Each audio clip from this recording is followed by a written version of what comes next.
ಇಲ್ಲಿ ಏನು ಪ್ರಶ್ನೆ ಏನು ಅಂತ ಹೇಳಿದರೆ, ಮಾನ್ಯ ಸುರೇಶ್ ಗೌಡ್ರವರು ಅವರ ಕ್ಷೇತ್ರ ಬರುತ್ತೆ ಮುಖ್ಯವಾಗಿ, ಅವರಿಗೊಂದು ಆತಂಕ ಇದೆ. ನಾನು ಅವ್ರ ಸ್ಥಾನದಲ್ಲಿದ್ದರೆ ನನಗೂ ಆತಂಕ ಇರ್ತಾ ಇತ್ತು. ಅದೇ ಪ್ರಕಾರ ಅವ್ರಿಗೂ ಆತಂಕ ಇದೆ, ಆ ಭಾಗದ ರೈತರಿಗೂ ಆತಂಕ ಇದೆ. ನಮಗೆ 70ರಿಂದ ಮುಂದಕ್ಕೆ ನೀವು ಅಲ್ಲಿ ತಗೊಂಡೋದ್ರೆ ನಮಗೆ ಬರ್ತಕ್ಕಂಥ ನೀರು ಮುಂದಕ್ಕೆ ಬರೋದು ನೀವು ನಿಲ್ಲಿಸ್ತೀರಾ, ಸ್ವಾಭಾವಿಕವಾಗಿ ಆತಂಕ ಬರುತ್ತೆ. ಅದಕ್ಕೆ ಸರ್ಕಾರದ ಉತ್ತರ ಏನು ಅಂತ ಹೇಳಿದರೆ, ನಿಲ್ಲಿಸೋದಿಲ್ಲ. ಅವರಿಗೆ ಏನು ನೀರು ಹೋಗಬೇಕು ಅದನ್ನು ಸೈಮಲ್ಟೇನಿಯಸ್ಲಾಗಿ ಅಲ್ಲಿಗೆ 70ಕ್ಕೆ ನಾವು ಅಲ್ಲಿ ಅವ್ರಿಗೆ ಕಟ್ ಆಫ್ ಮಾಡಿ ಅವರಿಗೇನು ನೀರು ಕೊಡ್ತೀವಿ, ಅದೇ ಸಂದರ್ಭದಲ್ಲಿ ಕೂಡ ಇವರಿಗೂ ಮೊದಲೇನು ನೀರು ಹೋಗ್ತಾ ಇತ್ತು ಆ ರೀತಿ ಹೋಗುವಂತೆ ವ್ಯವಸ್ಥೆಯನ್ನು ಮಾಡಿಕೊಂಡೇ ನಾವು ಮಾಡ್ತೇವೆ ಅಂಥೇಳಿ ಟೆಕ್ನಿಕಲ್ ಫೀಸಿಬಿಲಿಟಿ ಬಂದಿದೆ. ಅದರಲ್ಲಿ ನಾವೇನು ಟೆಕ್ನಿಕಲ್ ರಿಪೋರ್ಟನ್ನು ಕೇಳಿದ್ದು, ಅವರೆಲ್ಲ ರಿಟೈರ್ಡ್ ಆಗಿರೋರು ಮತ್ತು ಸ್ಥಾನದಲ್ಲಿರೋರು ಎಲ್ಲರೂ ಇದ್ದಾರೆ ಆ ಸಮಿತಿಯಲ್ಲಿ. ಎಲ್ಲರೂ ರಿಟೈರ್ಡ್ ಆಗಿರೋರೇ ಇಲ್ಲ. ಟೆಕ್ನಿಕಲ್ಲಾಗಿ ನಾಲೆಡ್ಜ್ ಇರೋವಂಥವ್ರನ್ನೇ ನಾವು ಆ ಸಮಿತಿಗೆ ಹಾಕಿದ್ದು. ಆ ಸಮಿತಿಯವರು ವರದಿ ಕೊಟ್ಟಾಗ ಅವ್ರು ಹೇಳಿದರು, ಇದನ್ನು ಯಾವ್ಯಾವ ರೀತಿಯಲ್ಲಿ ನೀವು ರೆಗ್ಯುಲೇಟ್ ಮಾಡಬೇಕು ಅಂತೇಳಿ ಆ ವರದಿಯಲ್ಲಿ ಹೇಳಿದ್ದಾರೆ. ಒಂದೆರಡು ಪಾಯಿಂಟ್ ಹೇಳ್ತೀನಿ, ಎಲ್ಲ ಇಡೀ ರಿಪೋರ್ಟ್ ಹೇಳಕ್ಕೆ ಹೋಗಲ್ಲ, ಯಾಕೆಂದರೆ ರಿಪೋರ್ಟೇ ಗೊತ್ತಿಲ್ಲ ನಮಗೆ ಅಂದಿದ್ದಾರೆ ಆಲ್ರೆಡಿ. ಆದ್ದರಿಂದ ಇದರಲ್ಲಿ ರೆಕಮೆಂಡೇಶನ್ ಏನು ಮಾಡಿದ್ರಪ್ಪ ಅವರು ಅಂದರೆ, ನೀವು ಹಿಂದೆ ಏನು ನೀವು ನೀರು ಬಿಡ್ತೀರಿ ಇಲ್ಲಿ, ಆ ನೀರು ಬಿಡುವಂಥ ಲೆವೆಲ್ ಏನಿದೆ ಆ ಲೆವೆಲ್ಲು ಸಮನಾಗಿರಬೇಕು.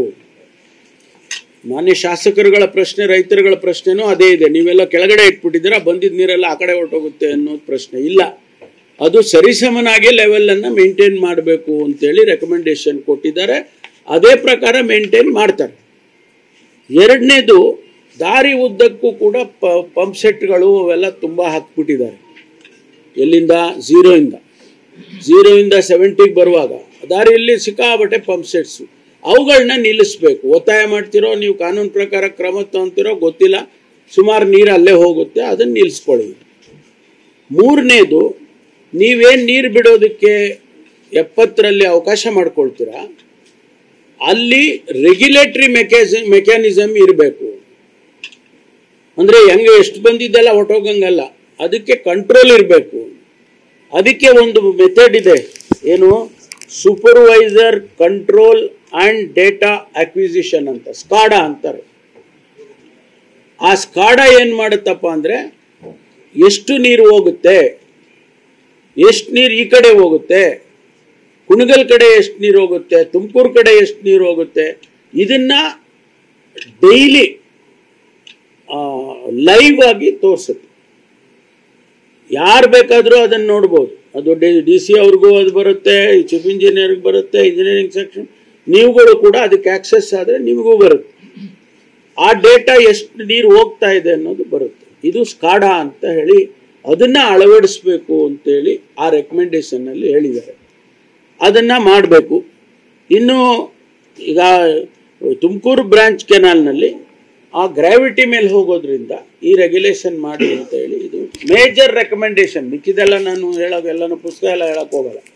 ಈ ಮೇಜರ್ ರೆಕಮೆಂಡೇಶನನ್ನು ಅವರು ಮಾಡಿದ್ದಾರೆ. ಅಂದರೆ ಟೆಕ್ನಿಕಲ್ ಫೀಸಿಬಿಲಿಟಿಯಲ್ಲಿ ನೀವು ಯಾವ ರೀತಿ ರೆಗ್ಯುಲೇಟ್ ಮಾಡಬೇಕು, ಯಾರಿಗೂ ತೊಂದರೆ ಆಗದಾಗೆ ಅನ್ನೋದನ್ನು ಅವರು ರೆಕಮೆಂಡೇಶನ್ನಲ್ಲಿ ಮಾಡಿದ್ದಾರೆ. ಇದು ನಾವು ಹಿಂದೆ ಮೀಟಿಂಗ್ಗಳೆಲ್ಲ ಮಾಡಿದ್ದೀವಿ, ಸುಮ್ಮನೆ ಏಕಾಏಕಿಯಾಗಿ ಮಾಡಿಕೊಂಡು ಹೋಗಿಲ್ಲ. 3/9/24ರಲ್ಲಿ ನಾನೇ ಒಂದು ಮೀಟಿಂಗ್ ಮಾಡಿದ್ದೀನಿ. ನನ್ನ ಅಧ್ಯಕ್ಷತೆಯಲ್ಲಿ ಒಂದು ಮೀಟಿಂಗ್ ಆಗಿದೆ. ಸೆಪ್ಟೆಂಬರ್ 3ನೇ ತಾರೀಕು 24ರಲ್ಲಿ ಮೀಟಿಂಗ್ ಮಾಡಿದ್ದೀನಿ. ಅವತ್ತು ಶಾಸಕರೆಲ್ಲರೂ ಬಂದಿದ್ದರು, ಕೆಲವರು ರೈತ ಸಮುದಾಯದ ರೆಪ್ರೆಸೆಂಟೇಟಿವ್ಸ್ ಬಂದಿದ್ದರು. ಅವರಿಗೆಲ್ಲ ಇದನ್ನೆಲ್ಲ ಎಕ್ಸ್ಪ್ಲೈನ್ ಮಾಡಿದ್ವಿ.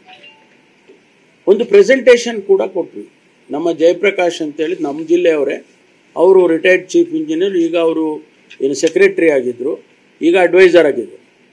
Is the adviser to the irrigation department. ಅವರು ಒಂದು ಲೈವ್ ಪ್ರೆಸೆಂಟೇಷನ್ನೇ ಕೊಟ್ಟರು.